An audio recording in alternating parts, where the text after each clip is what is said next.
The Cincinnati Bengals are hosting the biggest player in the 2024 NFL Draft on an official visit. Let's talk about nose tackles.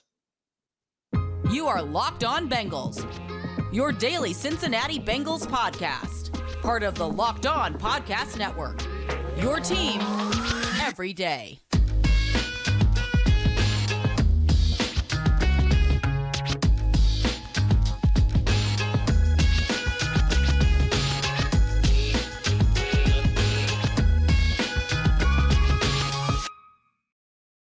What up, Bengals fans, and welcome to another episode of the Locked On Bengals podcast. I'm your host, Jake Lisco. He's your host, James Rapine. We're the Locked On Bengals podcast on the Locked On Podcast Network. You can find us on YouTube and everywhere you get your podcasts for coverage of your team, the Cincinnati Bengals, every day. Leading into the draft, that means a lot of pre-draft visits, a lot of draft speculation, a lot of discussion around need and fit and mock drafts, and all the draft topics. We're just a few weeks away. And if you're new to the show, please do hit the subscribe button if you're looking for everyday news and analysis on the Cincinnati Bengals, because this is where you get it. We're the only place you get it on podcasts. And James, today we talk about nose tackles. We'll also talk a little bit about looking for instant and early impact in the NFL draft. But the Bengals currently employ Trent Brown, who's one of the biggest players in the NFL, if not the biggest player in the NFL. Daniel Falele, also in the AFC North, also listed or pushing around 380. So a couple of those guys in the AFC North, but Tandre Sweat is the biggest player, as far as we know, by weight in the NFL draft at 366 pounds at the NFL Combine, and is in Cincinnati, presumably, for a visit with those Cincinnati Bengals. It's huge, literally, figuratively, and this is a big meeting, and it's a big meeting for a bunch of reasons. Tandre Sweat is not a no-brainer pick. He may be a no-brainer to you at home because you've done mocks and you've done your research, and I get it. And heck, I think Bengals fans they try to be about as educated as any fan base in the NFL this time of year about knowing prospects. And there's a lot to like about Tandre Sweat. But, and I'll never forget, it was right after the Combine, during the Combine, Dan Hoard talked with Greg Cosell. And Greg Cosell is about as unbiased as you can get. He looks at the film, he tells you what the film is, and that's it. And it's great. And it's great content. And one thing that Greg said is, he can't play at 366 pounds. It just point blank. He will not play in the NFL at 366. No NFL team will want him at that weight. And so that's a big question here. What's he weigh? What do NFL teams want him at? What has his pre-draft process been since weighing 366 in February? All of those things come into play here. And he's going to get plenty of interest because the size, it is hard to find. And he is powerful, and he is productive, and he is experienced. He checks every box. It's just a matter of work ethic because of the weight concerns, the desire to be great when you're that big and you can put on weight like that. And do you want to stay at 340 or 345? Are you willing to put in the work? I think that's the element, and it's similar to a couple of prospects that we've discussed over the years. And he's certainly more talented than Tyler Shelvin, but it's similar in that way. You wonder about the desire element of it. He has a much higher ceiling. He is a better prospect. I'm not saying he is Tyler Shelvin, to be clear. And then the other one last year is DeJuan Jones. We were having this conversation with him. And how much does he want to play in the NFL at a high level? Does he want to be great? What's his weight at? You saw all those reports where he loves basketball more than football. And man, he's weighing 380. I think was a number that was thrown out, or maybe even a little higher. Regardless, the Bengals didn't take DeJuan Jones. But Tandre Sweat, they are kicking the tires here for a reason, and we'll see how the meeting goes. But it's a big deal for sure.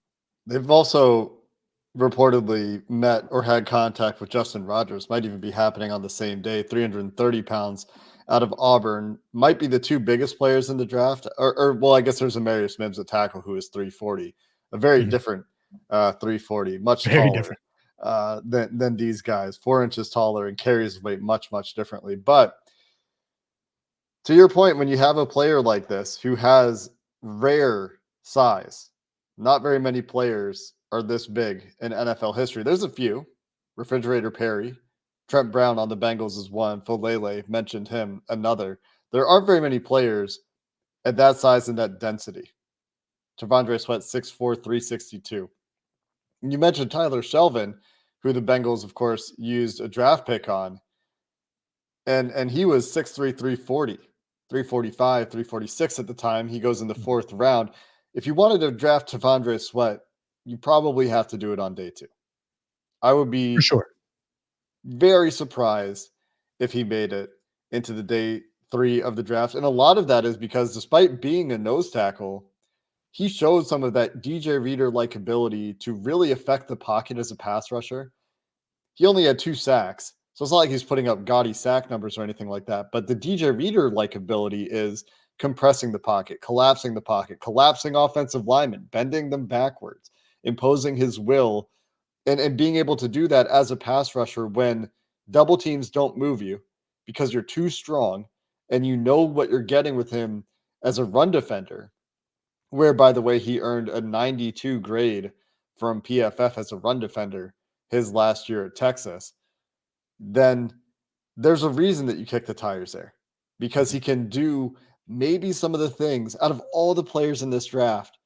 He seems to have the best chance to do some of the things that DJ Reader could do for you.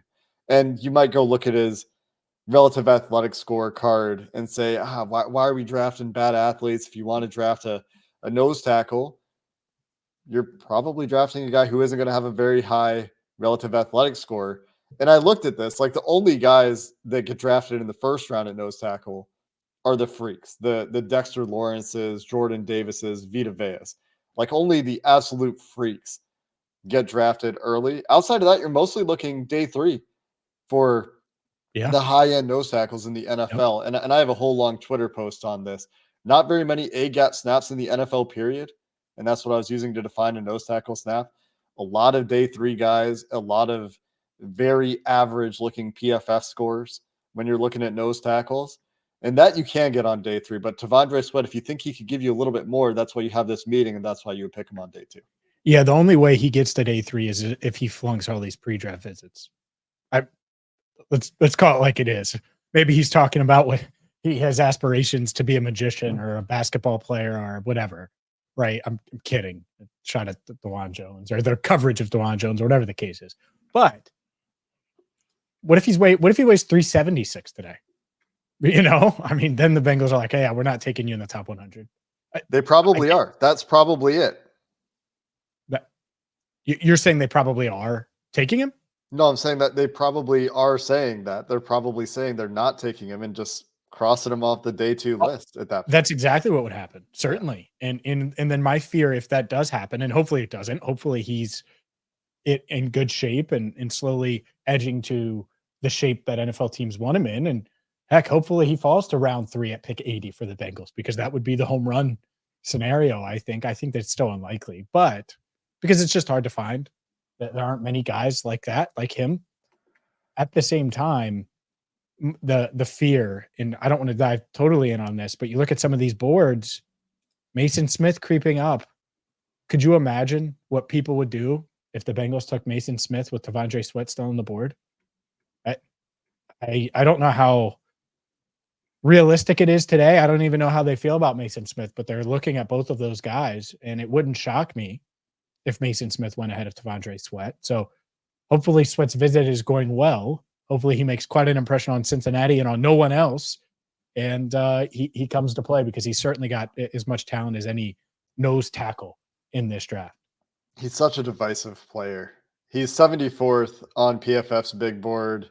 He's 47th as of late March on our consensus board tracking. He's not in Daniel Jeremiah's top 50. Mason Smith, we mentioned yesterday, is in Daniel Jeremiah's top 50. Mason Smith on the PFF board in the 120s, ahead of Tandre Sweat on the PFF board, by the way, in case you're curious.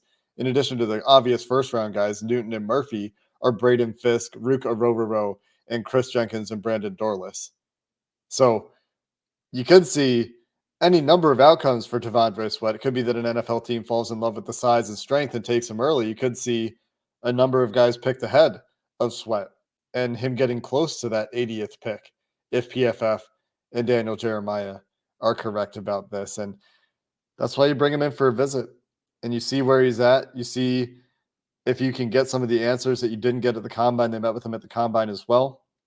But again, these pre-draft visits don't necessarily indicate that the Bengals are going to draft a guy. Miles Murphy last year, yes, but often they draft guys they have not met with, at least according to public knowledge. But at least top 30 visits. Yeah, no doubt. Yeah, a lot of Zooms. What about looking for an instant impact in the draft? Have the Bengals done this enough lately? Will they be able to do it this year?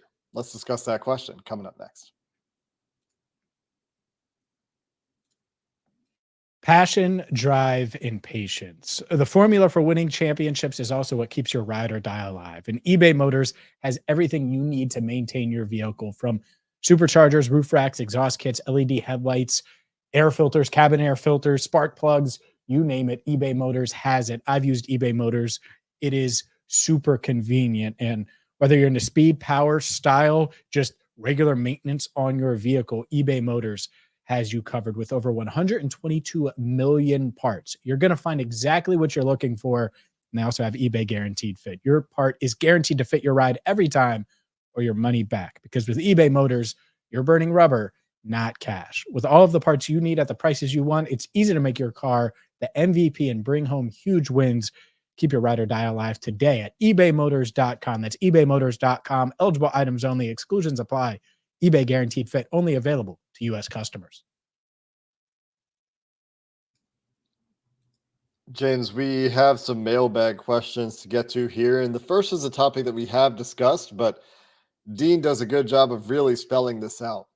The Bengals have struggled, writes Dean, to see big impacts or big snap counts from first-round picks. Should the first 3 picks this year be based on current need or what they think they'll need in the future? He lists the snap counts for previous first-round picks. Tyler Eifert, 673. Pretty good for a rookie tight end. Yeah. Darqueze Dennard, 62. Cedric Ogbuehi, 65. William Jackson, 0. John Ross, 17. Billy Price, 558. Jonah Williams, 0. An injury. Joe Burrow, 709. Obviously, Joe Burrow, they got right. Jamar Chase, 1187. Again, obviously there. Dax Hill, just 148. Miles Murphy, just 305. So outside of those couple of top 5 picks, not a whole lot of year 1 impact from Bengals first round picks. Yeah. And so Tyler Eifert, 2013. And then you go until 2020 to get another first rounder that hit the 700 snap mark. That probably should change this year unless the offensive line stays completely healthy, or unless Brock Bowers doesn't fall to 18. Like there are scenarios where this first round pick comes in right away and makes a big impact. I think Brock Bowers would certainly be one of them where he would get a lot of snaps. But Johnny Newton probably isn't getting 700 snaps. And so I don't want to use that necessarily as the bar, even though those are the good examples. Eifert just under that 700 snap amount. I do think you want someone that can have the impact. And even if it isn't 400 snaps, find someone that can be the difference maker. And it is going to be hard for an offensive tackle to do that if they're behind Trent Brown and Orlando Brown Jr., which is realistic. Okay. But it does solidify the offensive line room a bit. So that's the one area where I think it's tough. And if there's an injury, obviously you would hope that that's the first lineman off the bench at either tackle spot, at least.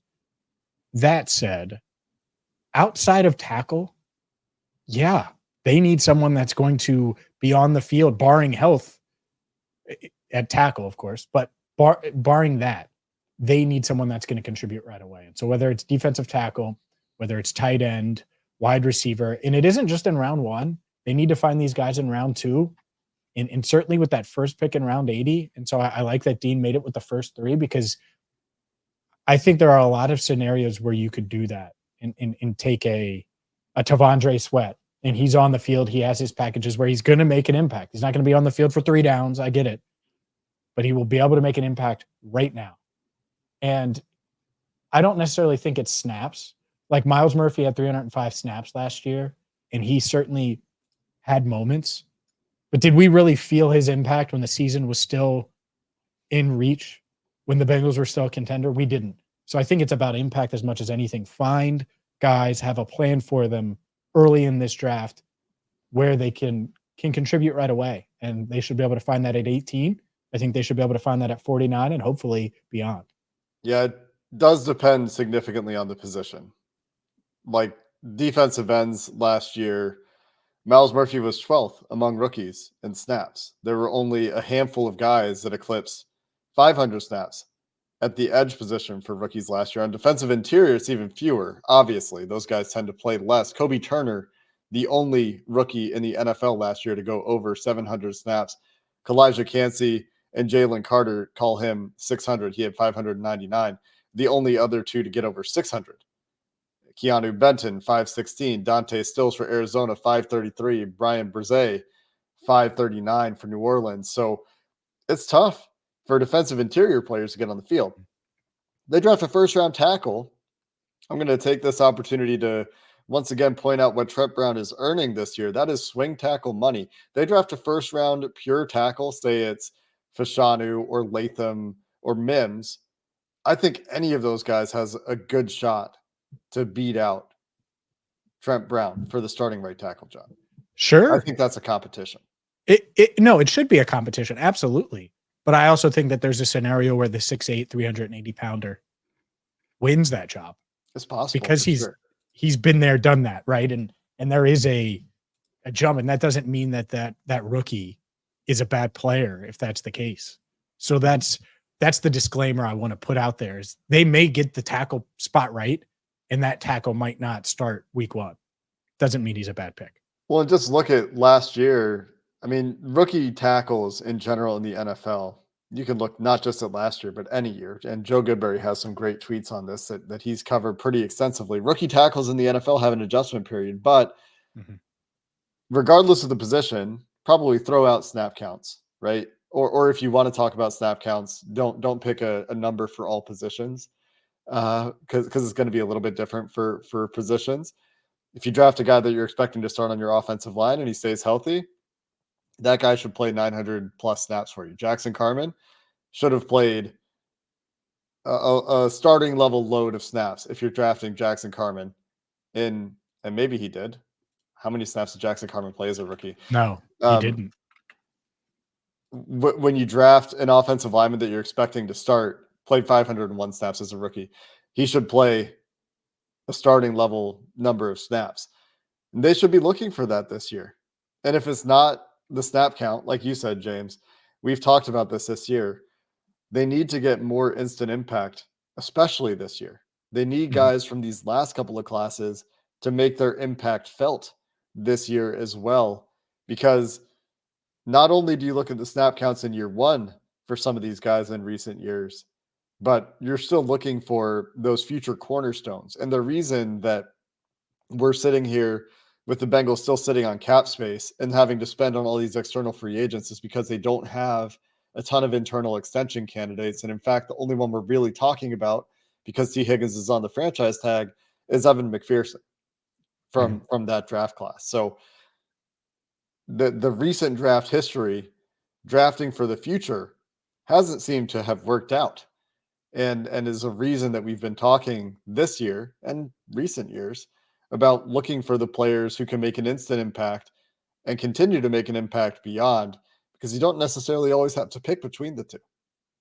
No, you don't. And you're right. There's a direct correlation. I mean, when they drafted Tyler Eifert, instant impact, and I know he wasn't a huge part. He got hurt in 2014, but what happened in 2015? He has a career year. The Bengals start 8-0. Obviously, we know what happened when they had Joe Burrow and Jamar Chase. Finding instant impact is the mindset. It should be the mindset. And it's funny, the Billy Price 558 snaps. I pulled up Jackson Carman, and you were including special team snaps. He played 462 offensive snaps as a rookie with 6 starts. Since then, he hasn't started a regular season game, and he has 16 offensive snaps over the past 2 seasons. So 478 offensive snaps. You want to add the other 87, that's fine. I was including playoffs is what it was. He had another 39 playoff snaps. I gotcha. Yeah. I gotcha. So that's comparable over these 3 years to Billy Price, because they're usually jumbled together. I mean, Billy got on the field They should not be jumbled together because it isn't even close. And I'm not saying Billy was good, but my God, that's how big of a miss that is. And it's hurting them today. And that's why we're talking about offensive line. And we will continue to take your questions coming up next. Did you know that even if you have a 401k for retirement, you can still have an IRA? Robinhood has the only IRA that gives you a 3% boost on every dollar you contribute when you subscribe to Robinhood Gold. But get this, now through April 30th, Robinhood is even boosting every single dollar you transfer from other accounts with a 3% match. That's right, no cap on the 3% match. Robinhood Gold gets you the most for your retirement thanks to their IRA with the 3% match. This offer is good through April 30th. Get started at Robinhood.com/boost. Subscription fees apply. And now for some legal info, investing involves risk, including loss. Limitations apply to IRAs and 401ks. 3% match requires Robinhood Gold for 1 year from the date of the first 3% match. Must keep Robinhood IRA for 5 years. The 3% matching on transfers is subject to specific terms and conditions. Robinhood IRA is available to U.S. customers in good standing. Robinhood Financial LLC, member SIPC, is a registered broker-dealer. James, we're going to continue with a common question that we've been getting lately, veering off the draft for a moment. Cincy CV, Zach is asking about Tyler Boyd, and we've been getting questions about Tyler Boyd in the Locked On Bengals Insider page, which you can text us directly at joinsubtext.com/LockedOnBengals if you sign up for a membership there. But Zach on Twitter also asking, is a Tyler Boyd reunion with the Bengals, a return to the Bengals, becoming more likely as time goes on? Zach feels that the likelihood has been low throughout the process, but is it any more likely as he lingers in free agency? And what are the rumors you've heard about him? And last I saw, James, a handful of contending teams, to be fair, have expressed interest in Tyler Boyd, according to The Athletic's Mark Cavally, after that ship has appeared to have sailed with his hometown Pittsburgh Steelers. Yeah, we'll see. The Steelers still haven't, I think, fully punted on the idea. I also think that their offer is their offer, and they're like, all right, Tyler, we'll go get a deal elsewhere. And so we'll see. I think the ship has sailed for the Bengals and Tyler Boyd. Now, the scenario of Boyd returning is him still being out there after the draft. The Bengals somehow with 10 draft picks not finding the receiver, period, at all. And then saying, all right, well, we have some cap space. Why not bring Tyler Boyd back? He knows the offense. We know what he brings, and going that route. I think it's highly unlikely still. I think it's one of those things where Tyler knows it. The Bengals know it. His teammates know it. Tyler Boyd's teammates know it. And so I would be surprised if he's back. But the scenario is, all right, the draft doesn't go the way they thought. And they look around and they're like, you know what? Why not bring back Tyler Boyd? But I do think he has offers. And I do think that there's enough interest to where he could make a decision to take one of those offers now. And for some reason, he thinks that he could get more, whether it's years, money. I'm not sure. I don't know the specifics, but I do think that if he wanted to sign for, let's say, $3 million, and I'm just throwing out a number, or $4 million, I think that's probably out there for him. I just don't think that there's extravagant offers, and that's why he's still out there. And Jay Morrison did a good job of encapsulating this story over on Pro Football Network. So maybe you did too, James. So sorry if you also written this up and I missed it. But reflecting on the Tyler Boyd quotes from the last time we heard from him as a Bengal, he said, I spent my whole career here. They gave me my first opportunity. They drafted me here. I'll never not want to come back. At the same time, the Cavally quote mentions teams that are interested. And he wrote, did Cavally, from what I've been told, Boyd was extremely interested in Pittsburgh at the beginning of the free agency process, but the offer wasn't something he was comfortable with. He's had at least preliminary interest from the Chiefs, Chargers, Dolphins, Lions, and 49ers. But Cavally wrote, I'm pretty sure the ship with the Steelers has sailed. So some teams still interested in Boyd, and some good teams, and some teams expected to contend: Chiefs, Lions, 49ers, Dolphins, and even Chargers, I think you could say, are expected to turn around pretty quickly with Harbaugh now the head coach there. But none of those teams, the Bengals, I think it is not. It would be the scenario you outlined, where it's like we didn't figure out what we wanted to get with depth in the draft. Tyler, you interested in coming back for a year? And part of why he's waiting might be as simple as he knows how deep this wide receiver class is. Mm-hmm. The offers probably aren't getting better. Let's get the lay of the land after the draft. Because the worst case scenario, if you're him, is signing with Pittsburgh or signing with Detroit, and then they bring in another receiver, and you look around and you're like, I'm not even going to get targets. I took this low deal to try to reestablish my value a bit and test the waters again next year. And that's probably where he's at. And Kansas City's the same way. If they take a receiver at 32, not that Boyd should be worried, but that receiver's going to get time. And they also have Rashee Rice, and they brought in Hollywood Brown. So that's tough. And so if you're Tyler Boyd, well, where do you go from there? If the Jets bring him in and then they take a receiver at 10, that's tough. And so I think that might be part of it too, is if you're Boyd's camp, let's wait and see who misses out on a receiver and then maybe go there because you know what your role is going to be, or you have a better idea. I do like the fit in San Francisco more than like any other team. I think on that list. Just chill. I agree, but chill. Well, I don't know where I don't know where Detroit, you've got Amon-Ra St. Brown. The Chiefs, I think, are a pretty good fit because I don't know what is going on with Rashee Rice or if he's going to be playing football in 2024. We'll see what happens with all that. Some of the other teams you listed, I'm not so sure. The Detroit one in particular, like Amon-Ra St. Brown plays half his snaps in the slot. So I don't know about that one. And then you guys who are going to block, and Tyler Boyd last year did not want to block. You know where he should go if he wants targets? The Patriots. They have no one. They have Pop Jones, Kendrick Bourne coming off of an ACL. Yeah, I believe so. I believe it's Pop Jones. Pop Jones, like that's not a nickname or anything. Patriots. Looking up the Patriots depth chart here. Pop is it Jones? They got KJ Osborne, Kendrick Bourne, Jalen Douglas. Pop Douglas. Sorry.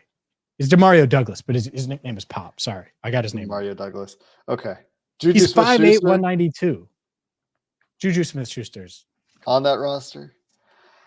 Anyway, let's do one more question here, James. Wrap up the show.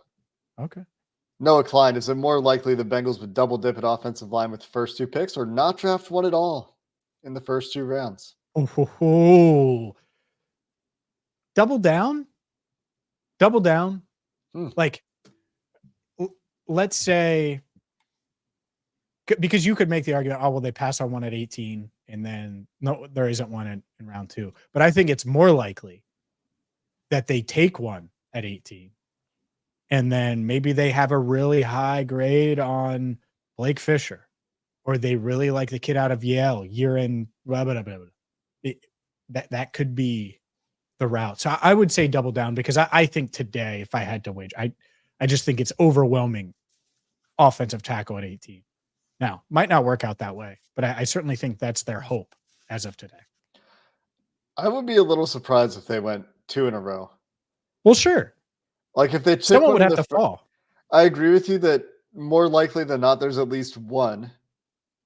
But I almost think that terrible scenario you kind of outlined there, where they don't get the guy they want in the first round, they get to the second round, there's no one they like, and so they just stick to their board and go BPA, is more likely. Brock Bowers and Tandre Sweat.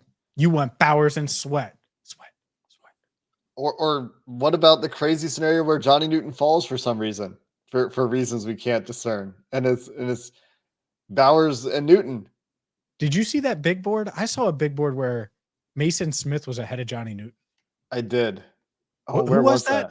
That was like was it Chad Forbes? I think it was Chad Forbes. Yeah, that's what you sent me. And I don't know who that guy is, to be honest. Fall to 49, Johnny. Yeah. Come on, Johnny. So yeah, there is that scenario. So maybe you're right. I think it's close. I think both are unlikely. It's a fun question. Both, yeah, because the most likely is one of those picks is an offensive lineman. But like you could see, maybe they love Zach Frazier. Maybe they love Cooper Beebe, and they end up going tackle guard or tackle interior guy. Or maybe they pick a guy that like a Fatanu or Fuaga, and they see positional flexibility there, and then they really like I don't know, one of those round Kingsley Suamatia, and he's there in the second round, right? That's where you could see the double dip. But I don't think that either of these is, and that's why it's a good question, I guess. I don't think either of these is a very likely outcome. No, not when Troy Franklin's there at 49, baby. We know who James wants. That's As going to do of it for today. this episode of the Locked On Bengals podcast. Getting closer to the draft. More draft content coming your way next week. Until then, thanks for listening to this episode of the Locked On Bengals podcast. Hoo day, and have a good one.